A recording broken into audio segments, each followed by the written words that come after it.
And we're back with Hash Talk with Hash Pie and Friends. We're at the Content Creation Studio. As always, I've got my co-host Smoke Dog, Brian Turp Wizard over here. Hey, how's it going, everybody? And today on this Hash Talk, we've actually got a really good hash company. We've got Jake from Nokhu Labs in the house tonight. Right Hey. Yeah, thanks for joining us, man. We appreciate that. We've been big fans for about a year and a half that I've been smoking your product now. Mm-hmm. It's probably been a little bit longer than that. It's always fire. You guys are killing the game. Congratulations on that. I see some big plays from you guys, man. Awesome, man. Well, it's good to be here. Thanks for having me. Yeah, so we like to feature different hash processors, hash companies here, and just kind of like highlight what they're proud of and the things that we like about them. And it's been a lot of fun so far, and the viewers and the listeners are really digging it. So and I'm gonna roll up some flour like I always do. I'm probably gonna roll up a big cone, and Brian's over there dabbing. So we take a dab. Like to medicate while we do this, but let's start with a little bit of background of Nokhu. Who is Nokhu? Why did it start? And, how long have you been in the game? Yeah. Well, you mentioned you've been hitting it about a year and a half. That's about right. We're less than 2 years old. This spring, it'll be 2 years, Nice. Right around 420-ish. Nice. So, we're still pretty new to the game, but this last year has been crazy. We've just been blowing up in the state of Colorado. And our focus is on solventless concentrates and just growing fire weed.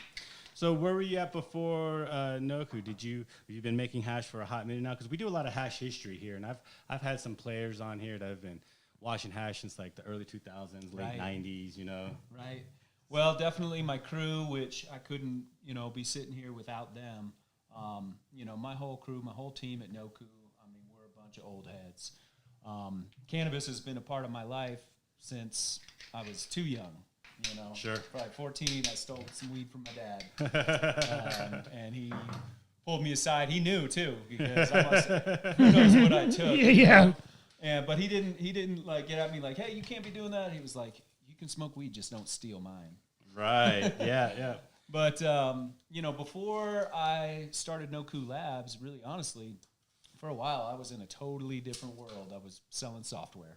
What?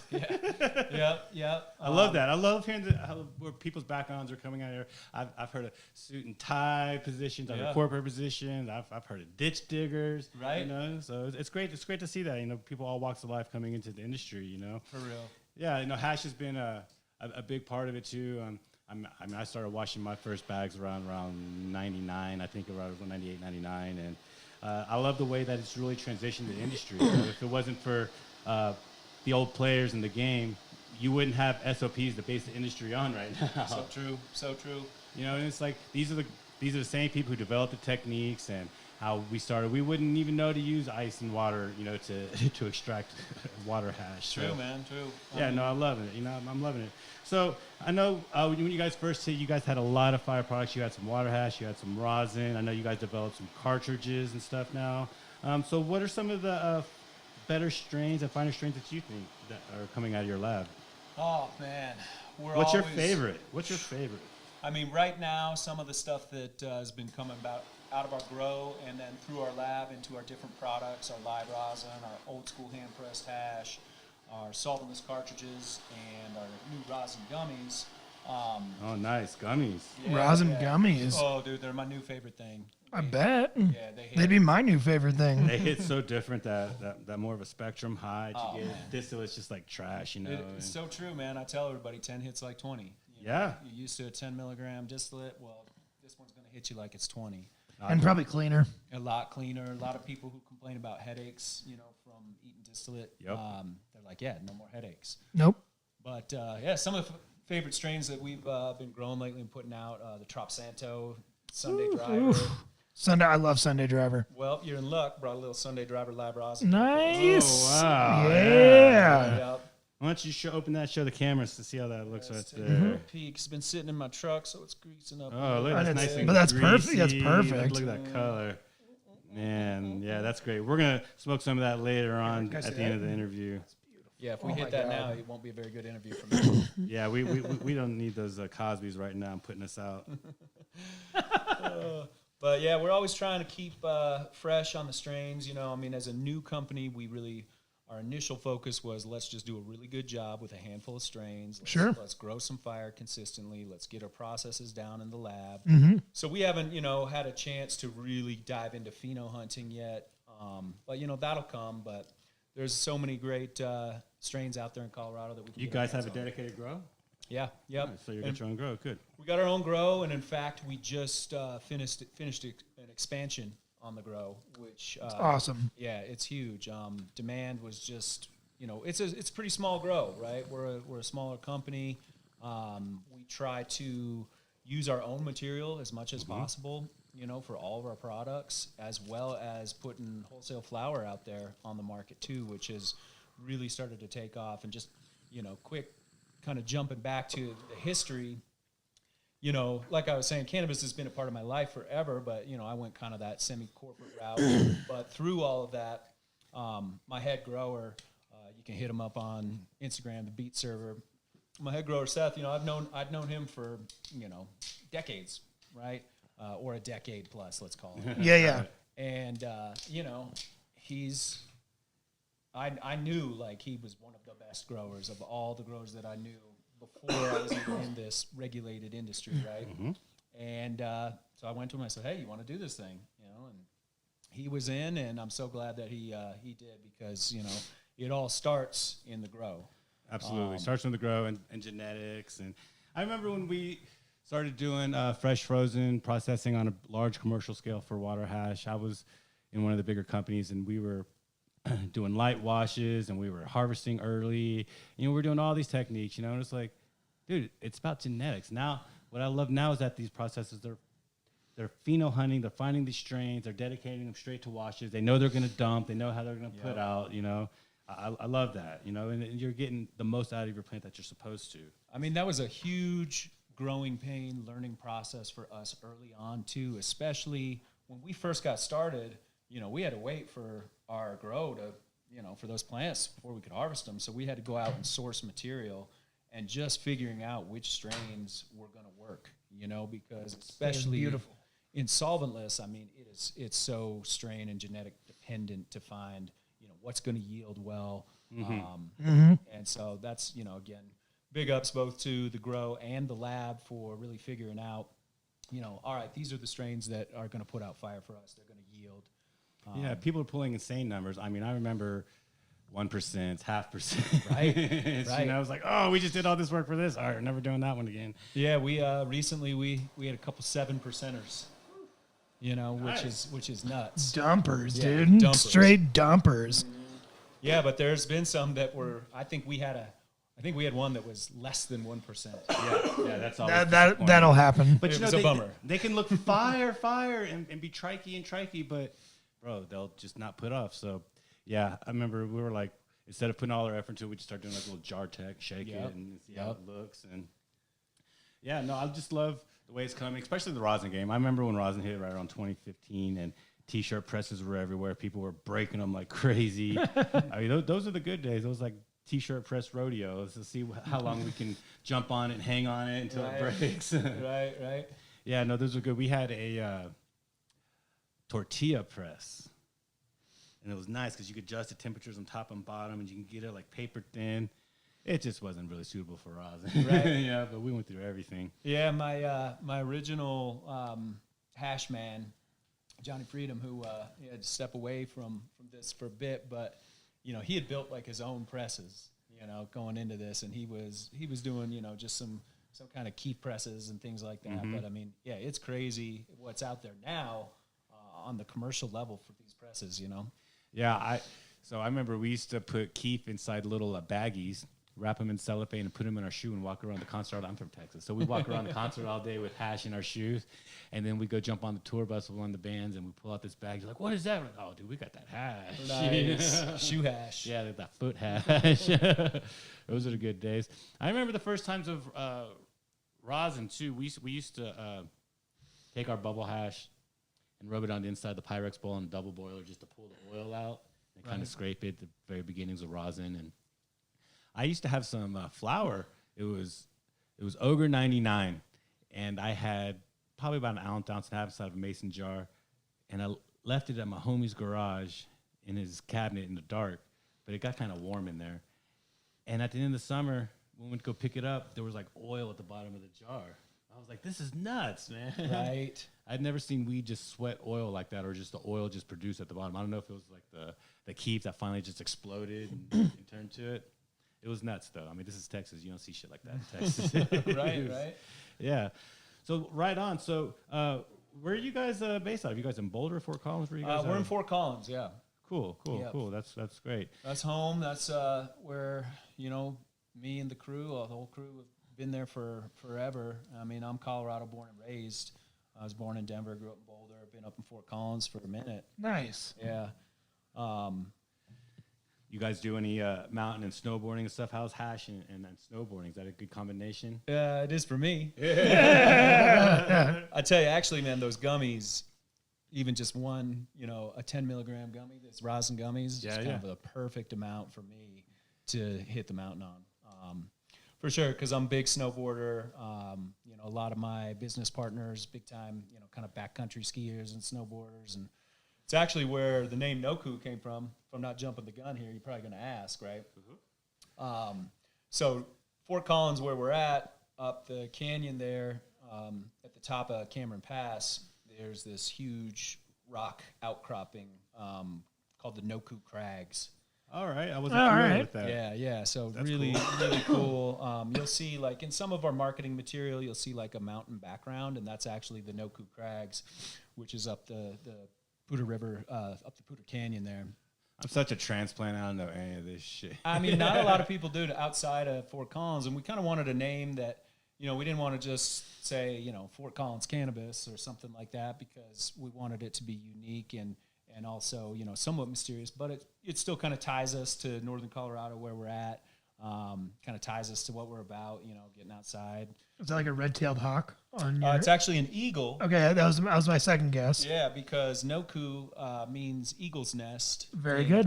The Arapaho. That's awesome. Yeah, I've spent time around the Poudre Canyon and around that, but I didn't know about the Noku Crags, so that is pretty cool. Yeah, go check them out, man. It's beautiful up there. I bet. And super gorgeous.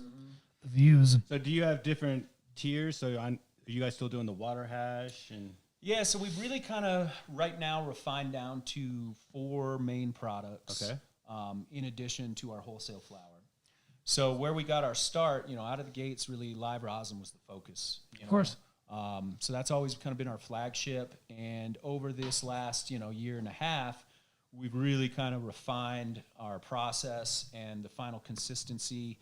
Back when we first met, we had a lot of more like that shatter hard candy type consistency. Yeah, like a fresh press. Yeah, fresh press. And that's more of a cold cured, like whipped and... Yep, you got it. So That's beautiful. That's my favorite.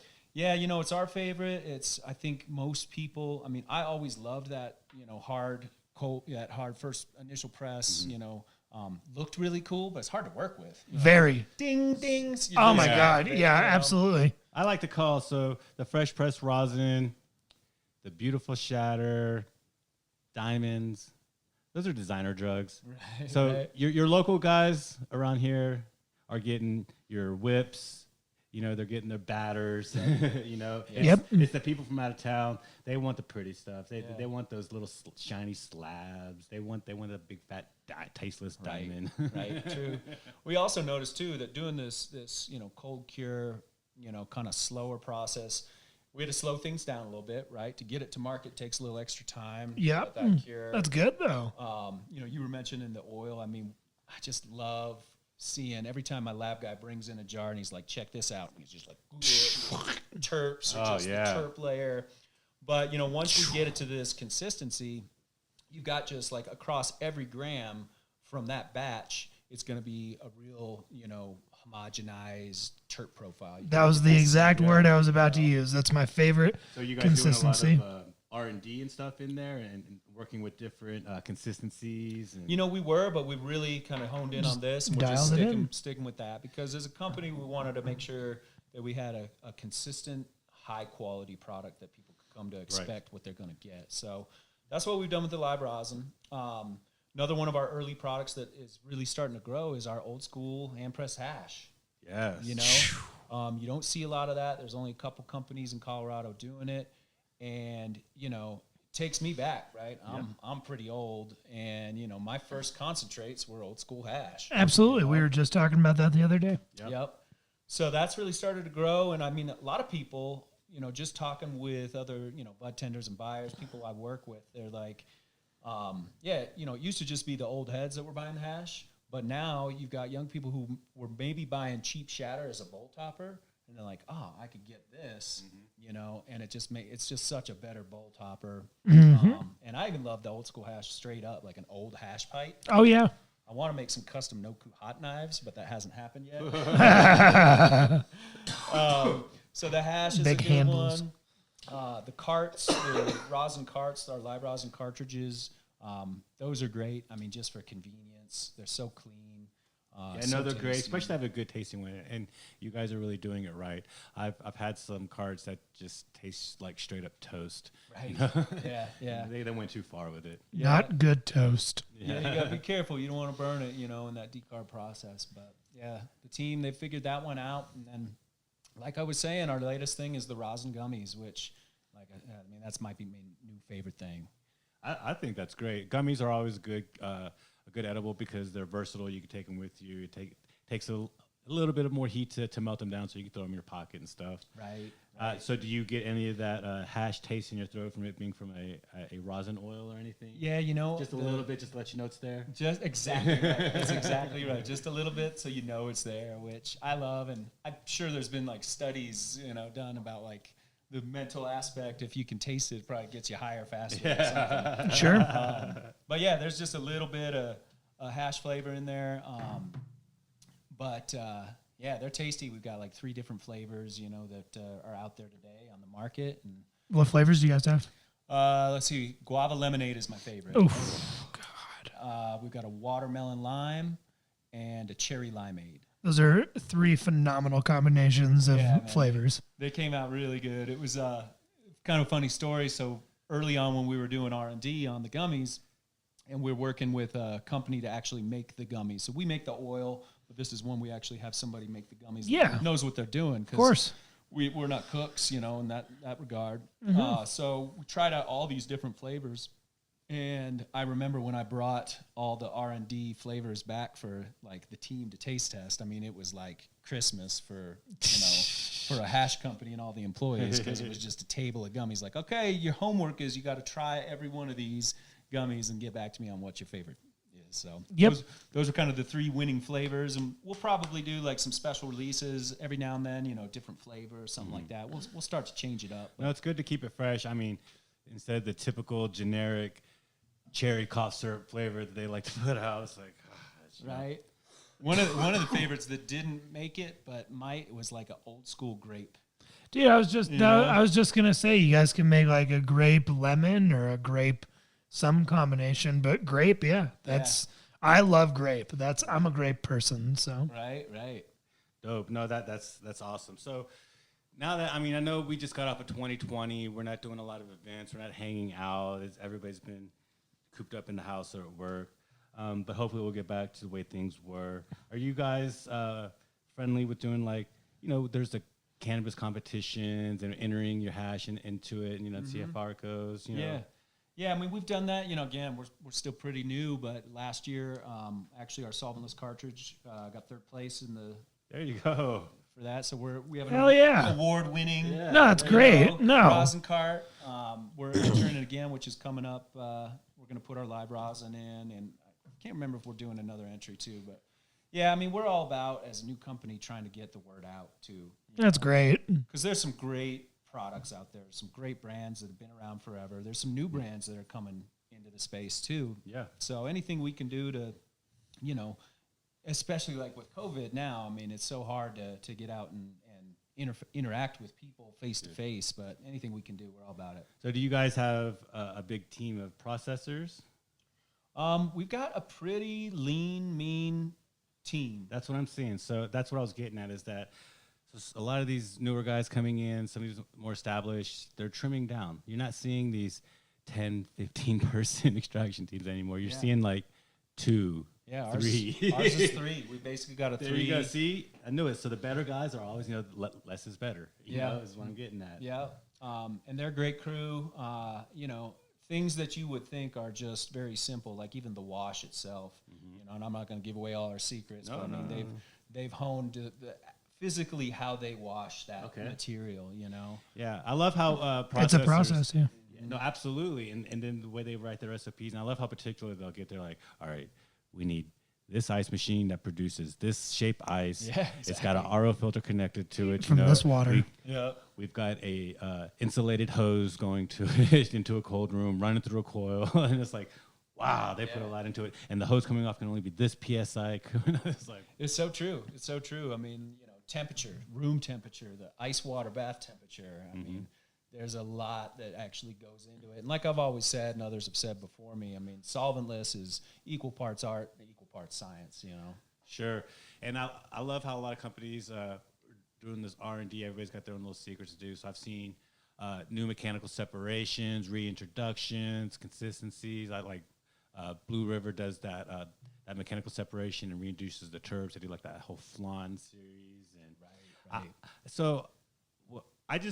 what is the future for solventless? Is there new techniques coming out? Is there going to be hybrid extraction techniques coming out? Are they going to start like mixing two things together? I don't know. I mean, I know on the hydrocarbon side, it's so far. They're going to be like eight laser alien eye dabs and shit. But you know, they'll probably go into acid-based extractions next or something. But for solventless, you know, I mean, keep it simple. There's not much more simple you can get, you know? Yeah. What's the future look like for solventless? You know, for us, I mean, you hit on something key there, keeping it simple, keeping it pure. You know, what we've always loved, what I've always loved about solventless is it's the closest representation of the flower, you know, that you can get in a concentrate and an extract, right? So we try not to overthink it, you know, but definitely the lab is tinkering around with, you know, some of these other things. You know, do we do a solventless diamonds and sauce? You know, do we do the mechanical separation? You know, how can we further tweak our decarb process, you know, to make our carts even better and so on. There's a lot happening in the technology space. You know, we work with Pure Pressure. Great company. Yeah, they've been great to work with. But, you know, I'm always seeing new stuff popping up on new presses, new bags, new wash systems. And I mean, they've done some things. We've done some things just from, you know, coming out of the gate saying, all right, you know, here's a tub, put some ice water in it and some, you know, fresh frozen and stir it to, you know, really starting to get intricate on the machinery itself that you're using. Right. You know, the process. Yeah. I mean, I don't see how much more can change other than fine-tuning technology and technique. I remember discussing with somebody about adjusting your temperature as you're adjusting your pressure on there. Yep. So the more pressure you're putting, then it's slowly ramping up the heat more. Yep. To get more of a better press off of it. You know, I was like, you know, that's great. And I was like, but maybe it's going to be like more automation. But, you know, this is all like muscle memory. I know it's like there's nothing. You got to pull that by hand. You got to know what's feel. You don't want to bust those bags. Yeah, right. You know? It's true. I don't know. Maybe, I mean, the micron bags are good, and they use the PTFE bags to help prevent leakages and stuff. But I don't know. Maybe if somebody from the petrochemical engineer company come out, they need to pay somebody like 6-7 figures to come up with some new technology, some new materials to make things a little bit easier. Yeah, you know, it's funny you say that. I've got one of my business partners who's an engineer. You give him a project, you know, and he'll go down a rabbit hole with it. Oh, yeah. No, I mean, I was just talking to a friend of mine the other day who got into washing right around when I had kind of learned the few times that I've done it myself, and specific paddles or tools while washing is what he's really into, is like fine tuning, you know, maybe like, cause he's got like one that looks like a big just mixer. It's kind of fenced on the end, and he'll use that, or he'll use the paddle to, you know, act like they're eggs that he doesn't want to break in the ice. And it's just, there's all sorts of mental techniques and different tool techniques I see hash makers doing, and I applaud it. I think it's really innovative and very cool. We've been through probably 5 different types of paddles. Yep. I've seen 20 types of ways to paddle. Motions and movements. And we should take a metal paddle, cut the top of the handle off, and then throw dry ice chunks down under liquid nitrogen, so that way it's colder than the water you're beating over. Oh, take a note. Oh, shit. Yeah, right? See, when good minds get together, we come up with good shit. What lowers the temperature of water? Does the salt water is that bad? I'm high.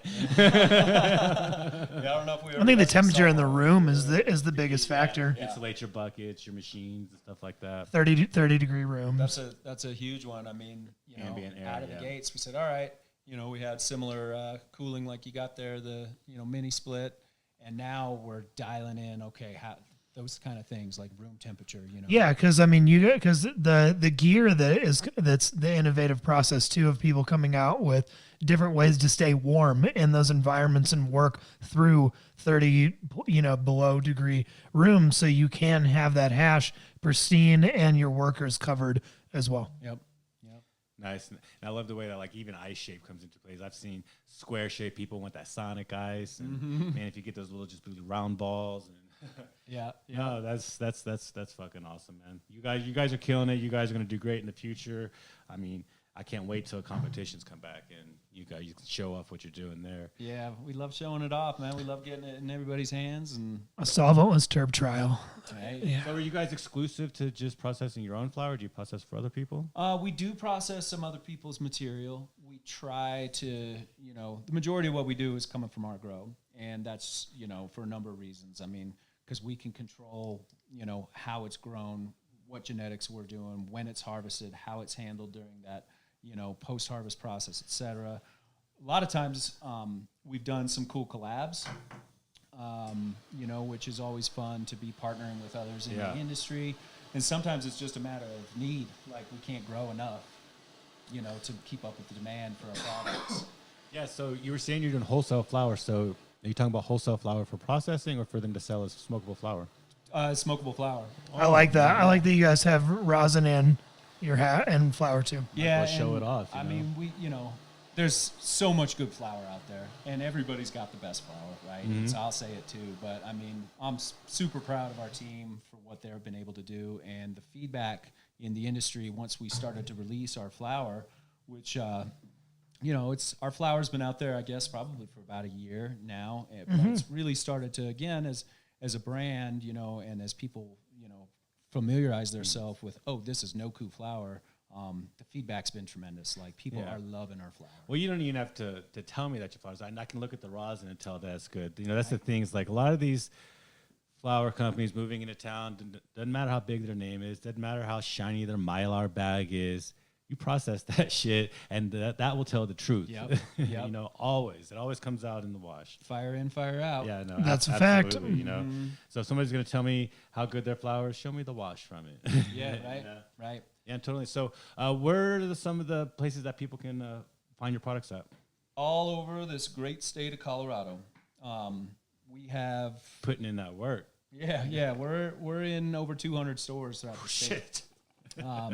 So a good way to check that out is go to our website, which is just nokulabs.com. There's a where to buy, and you can go see all throughout Denver Metro, Northern Colorado, Boulder area, mountain towns, border towns, you name it. Nice. And do you guys ever do any special releases? Like he was talking about terp trials and things like that. I've seen terp flights, and I've seen recently Mountain Select was really cool. They had the flour, the rosin, the cartridge, the edible, and the pre-roll. It was like all from the same strain? Yeah. Oh my God. It's fucking great. That's so cool. Like, yeah. That is cool, and I definitely appreciate that. And that's, you see that similar from us. If you go into a store that carries all of our products and our flour, you'll see that story throughout. And I mean, people dig that, especially if, they go in and they bought some Sunday Driver live rosin, and they go back in and somebody's, bud tender lets them know, hey, we've got that flour too. Yeah. Or we've got this in, cartridge form.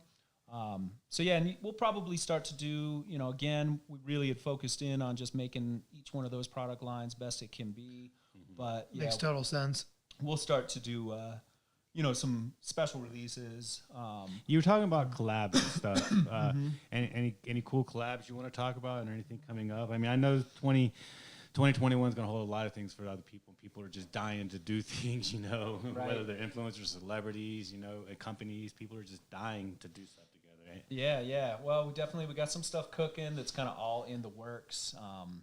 gosh, I'm trying to think if there's anything I can share now. That's, ready for prime time. That's all right. That's a good thing because that means that there's a lot of good shit coming out, and people are gonna be anxious. People like that. People like that little bit of suspense. They know you're gonna come out with some good stuff later on. I've seen a lot of good things between, the glass industry coming in with the hash industry and flower, and I've seen like some canvas artists and some street artists and things like that. So it's really cool. I love seeing the combination of art, music, glass, all of that stuff. I love seeing it meld with hash. It's just a perfect combination.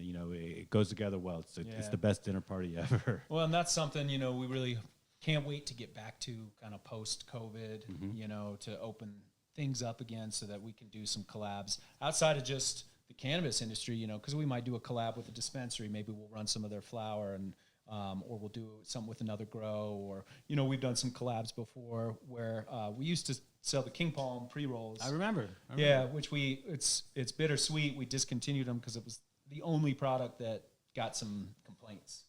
Just the King Palm, which I love, but, there's variability in there. And so sometimes it would be overpacked or whatever that may be. But, we used to do some collabs where, be our flower, or be our hash and somebody else's flower and that kind of thing. Sure. No, that's but what I was going to say is can't wait to get back to doing collabs with other, close to the industry, like you were saying, music, art, and just get back out and, help build the community, the cannabis community and everything that touches it. And, expand on that. I know we're all a little like fragile right now from 2020, so it's like baby steps, Right. getting into it. You got to approach things carefully. Right. Yeah, no, that's great. I'm really excited for the future, things coming up. What do you do when you're not making hash, man? Cannabis can consume us all the time, especially when you work in the industry and you do it at home. What's your favorite thing to do that's not cannabis? I mean, snowboarding in the winter. Yeah. I got 2 kids, so they take up a lot of my time too. But often I'll be snowboarding with those 2 kids. How's the snowboarding this year? Shitty. Yeah. Yeah, shitty, but there's still hope. Yeah. Well, we'll just make more hash. Yeah, right. But yeah, I love enjoying Colorado and everything about it. I mean, I've been here my whole life, minus a quick stint in Florida. But any plans for expansion? We just finished that expansion at our footprint. Which is really cool. We switched from kind of a older tech, high pressure sodium double-ended. We had, our one room, 40,000 watts in there. We switched over to a 2-tier LED system. There you go, man. Yeah. I love seeing the technology going through. Oh, man, it is pretty amazing what we've done, not only with that new setup, but our environmental controls in there. I mean, it could be the most high-tech, cutting edge grow. Someone will have a more cutting edge one next week, but right now. Well, if you ever want to show it off, let me know, man. I love seeing all that stuff. I've seen some blueprints drawn up from things called G units that do like your air, your heat, your microbial, and all that all in one. I love seeing the LED tiering lights. We were at Indico and they had I guess it was Fluence, and they had like 2 different tiers on there. And I remember when the LEDs first came out, it was just like, it was crap. They're like, this is a 1,000-watt LED, but it's burning at 400 watts. It was crap. Now they're like true wattage to wattage, And yeah, we, when we first got going, we did start with, we had LEDs in our veg, which worked great, but we weren't ready to switch for our flower rooms until recently. The technology finally caught up. And actually, Indico played a huge role in that. We used to do some really cool collabs with them. We'd run some of their material, make some carts. Fire material, they're good guys. Yeah, definitely good guys, good product. But they were nice enough to kind of let us see how they were doing some things, and that LED could actually, do it. Yeah, and they don't even look like LEDs when they're burning. So most LEDs back in the day were purple, and you had that bluish tint to it. But now you walk in there, it's just bright white. It's what it's supposed to be. So about time LED technology that you caught up to where we needed you to be. Yeah. Well, we're excited because it's going to more than double our output in that room, which means more flour out there, more fresh frozen for us to run through the lab. And beyond that, I mean, if things keep going the way they'll go, then eventually we'll need to expand again. But we're just trying to kind of keep cranking along at this pace. Right on, man. Well, good seeing you guys doing great things. You guys have always been great players in the game. I've always enjoyed your hash. You know, it's always good hanging out with you guys. You guys are doing good things, you know. So, but yeah, thanks for coming in. We really appreciate it. You know, it's always good having all of our favorite hash makers coming here at the Content Creation Studio. We always make it foggy in here. People are always jealous. We're gonna have you sign the ceiling up in here, but we've got the greatest up in here. So really appreciate you coming here, sharing your story and sharing your hash. You know, my homie Brian, Terp Wizards, always got his hash here. Thank you. Yeah, no worries. Thank you always as for having me. Yeah, and Jake, Noku, man, keep doing what you're doing, man, and thanks for coming in. And so till next time, guys, thanks for joining us here at the Content Creation Studio for Hash Talk with Hash Pine Friends. But till next time, guys, we'll smoke again. Ciao.